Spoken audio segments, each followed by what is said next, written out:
Welcome বন্ধুরা। আজকের মুভির গল্প পালমা নামের একটা কুকুরকে নিয়ে, যার ভালোবাসা আর আনুগত্য সবার চোখে জল এনে দিয়েছিল। মুভির শুরুতে আমরা মস্কোর একটা এয়ারপোর্টকে দেখতে পাই। সেখানে ইগার নামের একটা লোক তার পোষা কুকুর পালমাকে নিয়ে বিদেশ যাত্রায় যাচ্ছিল। সে বেশ খুশি ছিল। ইগার প্লেনে চাপার আগে তার বোর্ডিং পাস নিনা নামের একটা এয়ার হোস্টেসকে দেখায়। নিনা তাকে বলে, আপনাকে আগে এই কুকুরটার মেডিকেল সার্টিফিকেট নিয়ে আসতে হবে। ইগার বলে তার কাছে পালমার কোনো মেডিকেল সার্টিফিকেট নেই। নিনা বলে এয়ারপোর্টে একটা ক্লিনিক আছে, আপনি ওর মেডিকেল সার্টিফিকেটটা দেখিয়ে তবেই ওকে নিয়ে প্লেনে উঠতে পারবেন। এই কথা শুনে ইগার দৌড়ে দৌড়ে পালমাকে নিয়ে সেই ক্লিনিকে যায়। কিন্তু ডাক্তার তাকে দেখে বলে তার কানে ইনফেকশন আছে, তাই তিনি তাকে মেডিকেল সার্টিফিকেট দিতে পারবেন না। ইগার হতাশ হয়ে আবার নিনার কাছে আসে।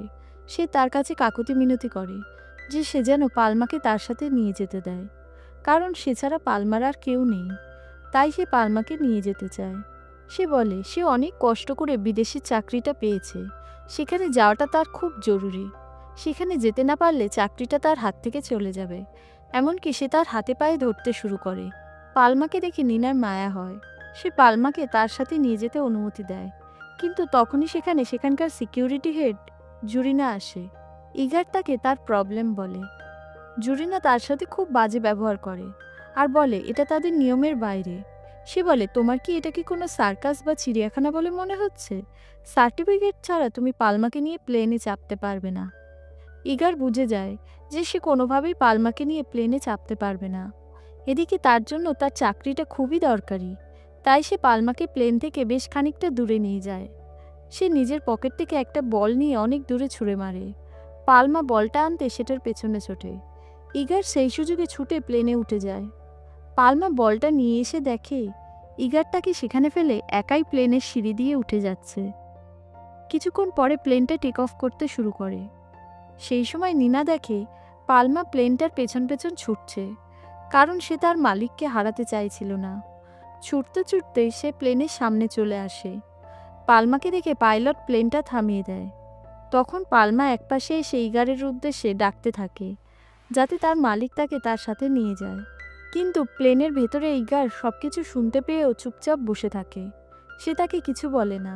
পালমা একপাশে সরে গিয়ে তার মালিকের আসার জন্য অপেক্ষা করতে থাকে। পালমা সরে যেতেই পাইলট প্লেনটা উড়িয়ে দেয়। পালমা প্লেনটার পেছন পেছন ছুটতেই থাকে, এই আশায় যে ইগার এসে তাকে তার সাথে নিয়ে যাবে। কিন্তু সে যখন দেখে ইগার আসলো না আর প্লেনটা আকাশে উড়ে চলে গেল, তখন পালমা এক জায়গায় দাঁড়িয়ে জলে ভেজা চোখে আকাশের দিকে একদৃষ্টে তাকিয়ে থাকে। কিছুক্ষণ বাদে সেখানে 2-3 জন সিকিউরিটি অফিসার আসে। তারা রানওয়েতে পালমাকে দেখে মারতে যায়। তখন পালমা সেখান থেকে পালিয়ে পাশের মাঠে লুকিয়ে পড়ে। সেখানে টিকনফ নামের একজন মেকানিক থাকতো। সে পালমাকে একটা জায়গায় লুকিয়ে রাখে। গার্ডরা পালমাকে খুঁজতে এলে সে তাদেরকে তার ব্যাপারে কিছু জানায় না। টেকনফ পালমাকে দেখে বুঝতে পারে যে সে খুব বিপদে পড়েছে। সে তাকে খাবার খেতে দেয় আর তাকে সেখানে বিশ্রাম নিতে বলে। কিন্তু তখনই পালমা একটা প্লেনের আওয়াজ শুনতে পায় আর সে দৌড়ে রানওয়ের দিকে ছুটে চলে যায়। সেভাবে ইগার তাকে নিয়ে যাওয়ার জন্য ফিরে আসছে। অন্যদিকে আমরা ওই প্লেনের ভেতরের দৃশ্য দেখতে পাই। সেখানে একজন মন্ত্রী ছিল। সে তার কিছু বন্ধুবান্ধবের সাথে মস্কো আসছিল। ওই প্লেনটা যে চালাচ্ছিল সেই পাইলটের নাম ছিল ভিক্টর। ওই প্লেনে তার 8 বছরের ছেলেও ছিল। তার নাম ছিল কোলিয়া। ভিক্টর প্লেনটা ল্যান্ড করছিল, সেই সময় রানওয়েতে পালমা চলে আসে। সেটা থেকে পাইলট প্লেনটাকে আবার উঁচুতে উঠিয়ে নেয়। তাতে প্লেনের ভেতরে থাকা মন্ত্রী বেশ রেগে যায়। কিছুক্ষণের মধ্যেই প্লেনটা ল্যান্ড করে। এত বাজে ল্যান্ডিংয়ের জন্য মন্ত্রী জুলিয়ার উপর খুব রাগ দেখায়, কারণ জুলিয়া সেখানকার হেড ছিল। জুলিয়া বলে আপনি চিন্তা করবেন না, আমরা কুকুরটাকে এখান থেকে সরিয়ে নেব। এদিকে পালমা সেখানেই প্লেনটার কাছে দাঁড়িয়েছিল। সে প্লেন থেকে নামার সময় সমস্ত যাত্রীকে খুব মন দিয়ে দেখছিল। আসলে সে ইগারকে খুঁজছিল। প্রতিদিনের মতো আজও সে ভাবছিল ইগার তাকে নিতে আসবে। সে বুঝতেই পারছিল না যে তার মালিক ইগার তাকে চিরকালের মতো ছেড়ে সেখান থেকে চলে গেছে। সেখানে অনেকগুলো গার্ড আসে। তারা লাঠি দিয়ে পালমাকে মারতে যায় আর কোনো রকমে তাকে ধরে ফেলে। গার্ডটা সবাইকে বলে আমাদের কাছে ওকে গুলি করে মারার অর্ডার আছে। সে পালমাকে ধরে বাসে তুলে আটকে রাখে। সেই সময় সেখানে নিনা আর টেকনফ চলে আসে। তারা গার্ডদের অনেক বারণ করে, কিন্তু গার্ডগুলো তাদের কোনো কথাই শোনে না। একটু দূরে দাঁড়িয়ে কলিয়া তাদের সমস্ত কথা শুনছিল। তার পালমার প্রতি খুব মায়া হয়, তাই সে চুপি চুপি ওই বাসে ঢুকে যায় আর বাসটার দরজা খুলে দেয়। দরজা খোলা পেয়ে পালমা সেখান থেকে পালিয়ে যায়। কলিয়ার এই কাজে ওই গার্ডটা খুব রেগে যায় আর তাকে উল্টোপাল্টা কথা বলতে থাকে। তখন সেখানে ভিক্টর চলে আসে। সে গার্ডকে বলে, ও আমার ছেলে, আমি ওকে দেখছি, তুমি এখান থেকে যাও। ভিক্টরের কথা শুনে গার্ডগুলো সেখান থেকে চলে যায়। পরের দৃশ্যে আমরা ভিক্টর আর জুলিয়াকে দেখতে পাই। জুলিয়া ভিক্টরকে ওই প্লেনটা রাফ ল্যান্ডিংয়ের জন্য আজেবাজে কথা বলছিল। এমনকি সে তাকে একথাও বলে যে তার এই কাজের জন্য সে ইন্টারন্যাশনাল পাইলটের লাইসেন্সও পাবে না। ভিক্টর তাকে বলে তার স্ত্রীর মৃত্যুর পর সে আর তার ছেলে খুব কষ্টে দিন কাটাচ্ছে। তার ছেলে মাকে হারিয়ে হতাশায় ভুগছে। এইসব কারণে সেও মন দিয়ে কাজ করতে পারছে না। জুরিনা তার কথা শুনে তার সমস্যাটা বুঝতে পারে আর সে তাকে সরি বলে। জুরিনা তাকে বলে কয়েক মাস বাদেই তার প্রথম ইন্টারন্যাশনাল ফ্লাইট হবে, তার জন্য সে যেন প্রস্তুত থাকে। এই কথা শুনে ভিক্টর খুব খুশি হয় আর সেখান থেকে চলে যায়। রাতের বেলা ভিক্টর আর কলিয়া তাদের নতুন ঘরে আসে, কিন্তু তাদের কথাবার্তা শুনে বোঝা যাচ্ছিল যে বাবা আর ছেলের মধ্যে ভালো বনিবনা হয় না। কলিয়া তার বাবাকে খুব একটা পছন্দ করত না, কারণ তার বাবা কাজ করে কখনোই তার মা ও তাকে সময় দেয়নি। এমনকি তার মায়ের মৃত্যুর জন্য সে তার বাবাকেই দায়ী করে। তাই রাত বেশি হলে সে ঠিক করে সে তার বাবার সাথে থাকবে না, সে এখান থেকে চলে যাবে। সে মাঝরাতে ঘর থেকে পালিয়ে সোজা এয়ারপোর্টে যায় আর টিকিট কাটার চেষ্টা করে, কিন্তু সে বয়সে অনেক ছোট ছিল, তাই কাউন্টার থেকে তাকে টিকিট দেওয়া হয় না। কলিয়া চালাকি করে রানওয়েতে চলে যায়। সে একজন দম্পতির সাথে প্লেনে উঠতে শুরু করে, কিন্তু এয়ার হোস্টেস তাকে ধরে ফেলে।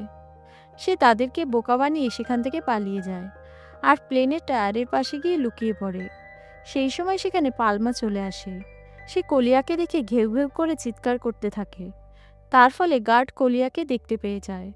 কলিয়া তখন বাধ্য হয়ে সেখান থেকে পালিয়ে যায়। পরদিন সকালে আমরা দেখি কলিয়া আর পালমা একসাথে শুয়ে রয়েছে। সেখানে ভিক্টর আসে। সে কলিয়াকে খুব বকাবকি করে আর তাকে ঘরে নিয়ে যেতে শুরু করে। সেটা থেকে পালমা তার উপর চিৎকার করতে থাকে। তাতে ভয় পেয়ে ভিক্টর সরে যায়। টিকনক ভিক্টরকে বলে, তুমি তোমার ফ্লাইটে যাও, আমি কলিয়ার খেয়াল রাখব, ফিরে এসে তুমি ওকে নিয়ে যেও। ভিক্টর তার কথা মেনে নেয় আর সে তার কাজে চলে যায়। এরপর আমরা দেখি সেখানে নিনা এসেছে। সে টিকনকের উপর খুব রেগেছিল। তারা দুজন ছিল বাবা আর মেয়ে। নিনা তার বাবার উপর রাগারাগি করছিল। সেই সময় একটা প্লেন নামার আওয়াজ আসে। সেটা শুনে পালমা আবার রানওয়ের দিকে ছুটে যায়। টিকনক বলে যে যখনই কোনো প্লেন আসে পালমা প্রতিবারই সেই প্লেনটার দিকে ছুটে যায়। নিনা তাকে তখন তার আসল ঘটনাটা বলে। সে বলে এটা সে তার মালিকের জন্য করে। সে ভাবে কোনো না কোনো প্লেনে তার মালিক আসবে আর তাকে নিয়ে যাবে। কিছু সময় আগে ইগার নামের একটা লোক পালমাকে নিয়ে এসেছিল। সে তাকে এখানে ফেলেই চলে যায়। সেদিন থেকেই সে প্রতিটা প্লেনের পেছনে ছুটে যায় আর তার মালিককে খোঁজে। এইসব কথাগুলো সেখানে বসে থাকা কলিয়াও শুনছিল। পালমার এইসব কথা শুনে কলিয়া আর পালমার প্রতি ভালোবাসা আরও বেড়ে যায়। কলিয়া পালমার কাছে যায় আর তাকে বলে, তোমার মতো আমিও আমার মাকে মিস করছি। পরদিন কলিয়া এয়ারপোর্টের একটা এজেন্টের কাছে যায় আর তার কাছে ইগারের ঠিকানাটা চায়, কিন্তু কোনো প্যাসেঞ্জারের ব্যক্তিগত ঠিকানা অন্য কাউকে দেওয়া তাদের নিয়ম বিরুদ্ধ ছিল, তাই সে কলিয়াকে ঠিকানাটা দেয় না। কলিয়া তাকে বলে সে শুধু ইগারের ঠিকানায় একটা চিঠি পাঠাতে চায়, যাতে সে এসে পালমাকে নিয়ে যায়। এদিকে পালমা প্রতিবারের মতো এবারেও প্লেন ল্যান্ডিং করলে তার পাশে গিয়ে দাঁড়িয়ে থাকে আর প্যাসেঞ্জারদের মন দিয়ে দেখতে থাকে। তবে এইবারই সে একজনকে পেছন থেকে দেখে ভাবে যে ইগার এসেছে। সে তার পেছনে ছুটতে ছুটতে টার্মিনাল পর্যন্ত চলে আসে। সে গার্ডদের হাত থেকে বাঁচার জন্য টার্মিনালের ভেতরে ঢুকে পড়ে। কোনো রকমে ছুটে সে ওই প্যাসেঞ্জারটার কাছে পৌঁছায় আর তার হাতে নাক ঠেকায়। তবে ওই প্যাসেঞ্জারটা তার দিকে ফিরলে সে দেখে সেটা ইগার নয়। সেই সময় সেখানে গার্ডরা চলে আসে আর জাল ফেলে তাকে ধরতে চায়। কলিয়াও তখন সেখানে চলে আসে। আর গার্ডদের বোকা বানায়। তার ফলে পালমা আবার সেখান থেকে পালিয়ে বাঁচে। কিন্তু তাদের জন্য টার্মিনালের জিনিসপত্রের অনেক ক্ষয়ক্ষতি হয়, চারিদিকে শোরগোল পড়ে যায়। পালমা আর কলিয়া গার্ডদের হাত থেকে বেঁচে একটা জায়গায় এসে লুকিয়ে পড়ে। তখন সেখানে সেই এজেন্টটা আসে। সে কলিয়াকে ইগারের ঠিকানাটা দিয়ে বলে, তুমি পালমাকে নিয়ে পেছনের রাস্তা দিয়ে পালিয়ে যাও। অন্যদিকে ভিক্টর ফ্লাইট থেকে ফিরে আসছিল। তখন সে সামনে ইন্টারন্যাশনাল পাইলটদের আসতে দেখে। তাদের পোশাক ছিল সাদা রঙের। ভিক্টর এখনো পর্যন্ত ইন্টারন্যাশনাল পাইলটের লাইসেন্স পায়নি। তার স্বপ্ন ছিল সে ইন্টারন্যাশনাল ফ্লাইট ওড়াবে। ভিক্টর যখন জুরিনার সাথে এসে দেখা করে, জুরিনা তার উপর প্রচণ্ড রাগ করে যে কলিয়া আর পালমার জন্য তাদের অনেক বদনাম হচ্ছে। জুরিনা ভিক্টরের সাথে একটা চুক্তি করে। সে বলে ভিক্টর যদি পালমাকে ধরিয়ে দেয় তাহলে জুরিনা তাকে ইন্টারন্যাশনাল পাইলটের লাইসেন্স পাইয়ে দেবে। ভিক্টর তার কথায় রাজি হয়ে যায়। ভিক্টর টিকনকের কাছে যায়। সেখানে নিনা, কলিয়া সবাই ছিল। ভিক্টর তার সাথে কুকুর ধরার লোকেদেরও নিয়ে গিয়েছিল। সেটা দেখে কলিয়া চিৎকার করতে থাকে। নিনাও তাদের আটকাবার অনেক চেষ্টা করে, কিন্তু লোকগুলো তাদের কোনো কথাই শোনে না আর পালমাকে ধরে নিয়ে যায়। ওই দৃশ্যটা ছিল খুবই কষ্টের। এসব দেখে কলিয়া ভিক্টরের উপর খুব রেগে যায়। নিনা রাগে ভিক্টরকে সেই চিঠিটা দিয়ে চলে যায়, যে চিঠিটা কলিয়া ইগারকে পাঠাবে ঠিক করেছিল। ওই চিঠিতে লেখা ছিল, আপনার কুকুর যে আপনার থেকে আলাদা হয়ে গেছে, এখনও সে আপনার জন্য পথ চেয়ে বসে রয়েছে। দয়া করে আপনি এসে ওকে নিয়ে যান। শেষ লাইনে কলিয়া লিখেছিল, মানুষ হোক বা পশু, আপনজনকে হারিয়ে ফেলার দুঃখ সবারই হয়। ওই চিঠিটা পড়ে ভিক্টর তার ভুল বুঝতে পারে, যে কলিয়া আর পালমাকে আলাদা করা তার উচিত হয়নি। ভিক্টর দেখে কলিয়া ঘর থেকে বেরিয়ে কোথাও যাচ্ছে। সে বুঝে যায় যে কলিয়া পালমাকে খুঁজতে যাচ্ছে। ভিক্টর গাড়িতে করে কলিয়ার পেছন পেছন যেতে শুরু করে। ভিক্টর বলে, চলো আমরা দুজনে মিলে পালমাকে উদ্ধার করে আনব। তার কথা শুনে কলিয়া খুব খুশি হয় আর সে গাড়িতে উঠে পড়ে। অন্যদিকে পালমা খুব চালাক চতুর ছিল। সে ওইখানকার খাঁচাটা খুলে সেখান থেকে বেরিয়ে যায়। তার সাথে আরও সব অন্য কুকুরগুলোও সেখান থেকে মুক্ত হয়ে যায়। কলিয়া আর ভিক্টর শেল্টার হোমে এসে পৌঁছালে সেখানে তারা নিনাকে দেখতে পায়। নিনা তাদেরকে বলে যে পালমা সেখান থেকে পালিয়ে গেছে। একথা শুনে সবাই খুব হতাশ হয়ে যায়, কারণ তারা বুঝতে পারছিল না যে পালমা এখন কোথায় গেছে। কলিয়া বলে, আমি জানি পালমা কোথায় আছে। তারা পরদিন সকালে এয়ারপোর্টে আসে, কিন্তু তারা সেখানে পালমাকে দেখতে পায় না। টিকনক দেখে পালমা অনেক দূর থেকে ছুটে আসছে। তাকে নিজের দিকে আসতে দেখে কলিয়া খুব খুশি হয়। পালমা এসেই একটা প্লেন নামতে দেখে দাঁড়িয়ে সেখানকার প্যাসেঞ্জারগুলোকে চেক করছিল। তবে অন্য দিনের মতো এবারও সে হতাশ হয়ে যায়, কারণ ওই প্লেনে সে ইগারকে দেখতে পায় না। ভিক্টর পালমার অবস্থাটা বুঝতে পারে। সে ভাবে পালমার জন্য কিছু একটা করা দরকার। সে একজন রিপোর্টারকে ডেকে পালমার ফটো খবরের কাগজে ছাপায়। কিন্তু ওই খবরটা দেখে জুরিনা খুব রেগে যায়। সে ভিক্টরকে ডেকে বলে, তুমি আর কখনো ইন্টারন্যাশনাল ফ্লাইট ওড়াতে পারবে না। ওই সময় জুরিনার কাছে একটা ফোন কল আসে। সেটা ছিল ওই শহরের মন্ত্রীর, যাকে আমরা এর আগেও দেখেছিলাম। সে পালমার গল্পটা নিজের স্বার্থে ব্যবহার করতে চাইছিল। মন্ত্রী এসে ভিক্টরের অনেক প্রশংসা করতে থাকে, কারণ সে পালমার ফটো ছাপিয়েছে আর তার খেয়াল রেখেছে। মন্ত্রী মিডিয়াকে ডেকে পাঠায় আর ঘোষণা করে, পালমার মালিক যেখানেই থাকুন, আপনি এসে পালমাকে নিয়ে যান। পালমা আপনার জন্য অপেক্ষা করছে। মন্ত্রী এইসব করে জনগণের চোখে হিরো হতে চাইছিল। মন্ত্রী এসবের সাথে ভিক্টরকে ইন্টারন্যাশনাল ফ্লাইটের লাইসেন্স দেওয়ার জন্য রাজি হয়ে যায়। এইভাবে ধীরে ধীরে সময় এগিয়ে চলে। এই সময় পালমা ও কলিয়ার মধ্যে ভালো বন্ধুত্ব হয়ে যায়। একই সঙ্গে ভিক্টর আর কলিয়ার সম্পর্কও খুব ভালো হয়ে যায়। কিন্তু পালমা এখনও ইগারের পথ চেয়ে বসেছিল। ধীরে ধীরে দিন, মাস, বছর কাটতে থাকে। তবুও পালমা ইগারের অপেক্ষায় প্লেনের দিকে তাকিয়ে থাকে, যে কোনো না কোনো দিন ইগার আসবে আর তাকে তার সাথে নিয়ে যাবে।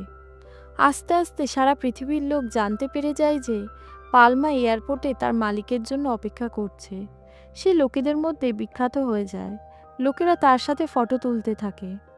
কিছুদিন পরে মন্ত্রীর কথায় এয়ারপোর্টের মধ্যেই পালমার জন্য একটা খাঁচা বানিয়ে দেওয়া হয়। সেখানে পালমাকে রেখে দেওয়া হয়। কিন্তু কলিয়ার মনে হয় এই ব্যবস্থায় পালমা খুশি হয়নি। কিছুদিনের মধ্যে পালমা খাওয়া দাওয়া ছেড়ে দেয় আর ধীরে ধীরে দুর্বল হতে শুরু করে। একসময় তার অবস্থা এতটাই খারাপ হয়ে যায় যে ডাক্তার ডাকতে হয়। ডাক্তার সবাইকে বলে পালমা ধীরে ধীরে হতাশায় ভুগছে, ইগার না এলে সে আর ঠিক হবে না, এইভাবে চললে সে হয়তো মৃত্যুর কোলে ঢলে পড়বে। এসব কথা শুনে কলিয়ার মন খুব খারাপ হয়ে যায়। একদিন রাতে খুব বৃষ্টি হচ্ছিল।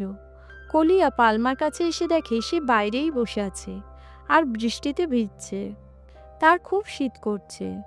কলিয়া পালমাকে বলে, চলো আমার সাথে ঘরে চলো, এখানে থাকলে তোমার শরীর আরও খারাপ হয়ে যাবে। কিন্তু হয়তো তার কোনো কথাই পালমার মাথায় ঢুকছিল না। সে তার জায়গা থেকে একটুও নড়ে না। কলিয়া তার মাথায় কপাল ঠেকিয়ে কাঁদতে থাকে আর বলে, চলো, না হলে তুমি মারা যাবে। কলিয়ার আগে চিৎকার করে কাঁদতে কাঁদতে বলে, আমি যাদেরকে ভালোবাসি তারা সবাই কেন আমাকে ছেড়ে চলে যায়? তুমিও কি আমার মায়ের মতো আমাকে ছেড়ে চলে যাবে? আমি তোমাকে এটা করতে দেব না। কলিয়া তার গায়ের জ্যাকেটটা খুলে পালমার গায়ের উপরে রেখে দেয় আর বৃষ্টির মধ্যেই পালমার কাছে শুয়ে পড়ে। সকাল হলে কলিয়া দেখে পালমা জেগে উঠেছে। কলিয়া তাকে আবার বলে, চলো, তুমি আমার সাথে আমার ঘরে চলো। তবে এইবার পালমা কলিয়াকে আদর করতে থাকে আর তার বন্ধুত্বকে স্বীকার করে নেয়। সে তার সাথে তার ঘরে চলে যায়। সেখানে নিনা আর টেকনাফও ছিল। তারা সবাই মিলে তাকে খুব ভালো করে স্নান করিয়ে খাবার দাবার দেয়। কিন্তু কলিয়ার এই আনন্দ বেশিক্ষণের ছিল না, কারণ ভিক্টরের কাছে একটা ফোন কল আসে। তাতে সে জানতে পারে ইগার পালমাকে নিতে ফিরে আসছে। একথা শুনে সবার মন খুব খারাপ হয়ে যায়, কারণ তারা কেউই চাইছিল না পালমা তাদের থেকে দূরে চলে যাক। কিন্তু তাদের হাত পা বাঁধা ছিল, তাই কলিয়া পালমাকে নিয়ে এয়ারপোর্টে আসে। ইগার প্লেন থেকে বাইরে বেরিয়ে আসে। তার সাথে সেই মন্ত্রীও ছিল যাকে এর আগেও আমরা দেখেছি। সে তার স্বার্থের জন্য প্রেসের সমস্ত লোকেদের নিয়ে এসেছিল, যাতে তারা পালমার তার মালিকের কাছে ফিরে যাওয়ার ঘটনাটা লাইভ রেকর্ডিং করতে পারে আর মন্ত্রী লোকেদের কাছে হিরো হতে পারে। ইগার পালমার কাছে এলে সে তাকে চিনতে পারে আর তাকে আদর করতে থাকে। তার এতদিনের প্রতীক্ষার অবসান হয়। এসব দেখে কলিয়ার মন খারাপ হয়ে যায় যে পালমা এবার তাকে ছেড়ে এখান থেকে চলে যাবে। সে ইগারকে পালমার বেলটা দিয়ে সেখান থেকে চলে যেতে থাকে।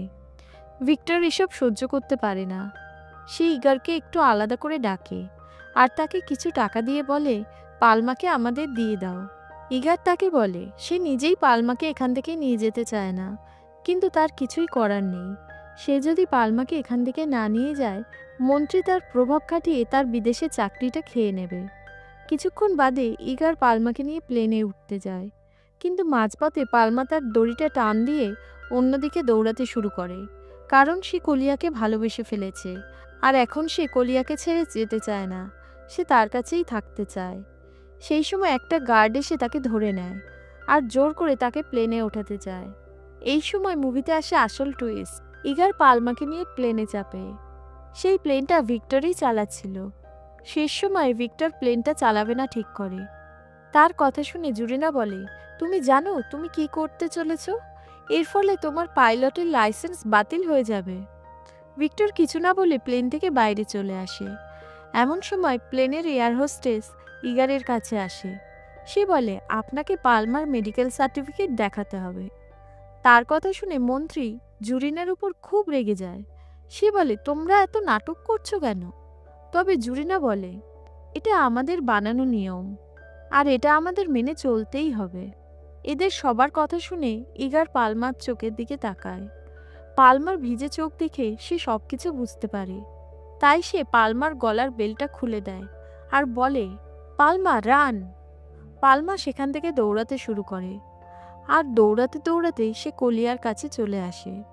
দুজনে একে অপরকে পেয়ে জড়িয়ে ধরে। এটা দেখে সবাই খুব খুশি হয় আর এখানেই মুভিটার হ্যাপি এন্ডিং হয়। বন্ধুরা, মুভিটি আপনাদের কেমন লাগলো অবশ্যই কমেন্ট করে জানাবেন। এরকম আরও মুভির এক্সপ্লানেশন নিয়ে আমি খুব শীঘ্রই হাজির হব। দেখা হবে আবার নেক্সট মুভিতে। ধন্যবাদ।